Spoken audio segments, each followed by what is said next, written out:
Friends, നമ്മളിന്ന് ചെയ്യുന്നത് ഒരു ബാഗാണ്, ചുരുക്ക് ബാഗ്. ഇതിനിപ്പോൾ നിങ്ങളടുത്ത് ഏതെങ്കിലും തുണികൾ, വേസ്റ്റ് തുണിയോ അല്ലാതെ ഏതെങ്കിലും ഉണ്ടെങ്കിൽ ഇതുപോലെ ചെയ്ത് നോക്കാം.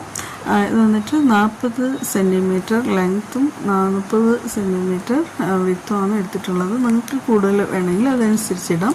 എന്നിട്ട് ആ ലൈനിങ് അതേ സെയിം തന്നെ കട്ട് ചെയ്യുക. എന്നിട്ട് അതിൽ 1 ഇഞ്ച് താഴോട്ട് ഇറക്കിയാണ് മെയിൻ ക്ലോത്ത് തയ്ക്കേണ്ടത്. സെയിം അളവിൽ തയ്ക്കുകയാണെങ്കിൽ ചുരുക്കിയെടുക്കുമ്പോൾ തന്നെ അത് ലൈനിങ് പുറത്ത് കാണും. എന്നിട്ട് 4 സൈഡ് തയ്ച്ചിട്ട് പിന്നെ 1 ഇഞ്ച് അളവിൽ അകത്തോട്ട് ഒരു സ്റ്റിച്ചിങ് കൂടെ ചെയ്തിട്ടുണ്ട്. അതിലാണ് ഈ ഹോൾ ഇടേണ്ടത്, ചുരുക്കി വയ്ക്കാനുള്ളത്.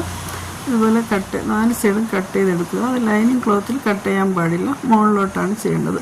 എന്നിട്ട് ഇതിപ്പം വയൽവെട്ട് തുണിയായതുകൊണ്ട് അതിൽ തന്നെ അതിലിടുന്ന വള്ളി ക്രോസായിട്ട് കിട്ടിയിട്ടുണ്ട്. നിങ്ങൾക്ക് വേറെ സാധാരണ തുണിയാണെങ്കിൽ ക്രോസ് പീസ് ചെയ്തിടാം, അല്ലെങ്കിൽ പുറത്ത് തന്നെ വള്ളി കിട്ടും. ഇങ്ങനെ ചെയ്യാം.